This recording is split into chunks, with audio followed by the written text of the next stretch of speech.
Yurtdosh o'rtoqlar, assalomu alaykum. Meni nechta? 3 kishimi? 2 kishimi? Bu gruppa blok bo'lib ketdi. Unga endi dostуп yo'q.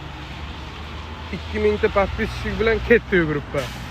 Xudo xolasa endi men bu yerda endi yangi gruppa qilamiz-ku. Live'lar bu yerda endi sherda bo'ladi. Qiziqi shundaki, shuncha proxodchi kanallari bor, to'g'rimi? Odamlarni olib keladigan. Ularning gruppalari shu bahs-mahslar bilan gullab yashnar. Ularga bu gruppaga hech kim teginmaydi.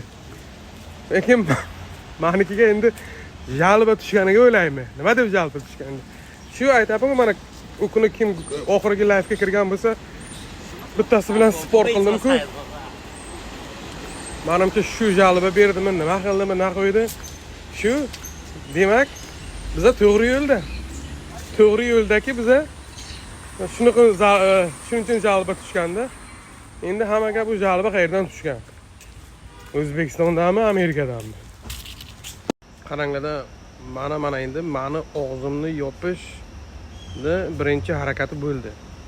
Men faqat aytib kelaman-ku, meni og'zimni yopish, meni bloklash, masalan, O'zbekistonga ham, Amerikaga ham foydali. Meni bilan yopsa, meni gapirmaydigan qilsa, bularga foyda. Chunki men jim o'tirsam, qancha odamlar bema'lumot qoladi. To'g'rimi?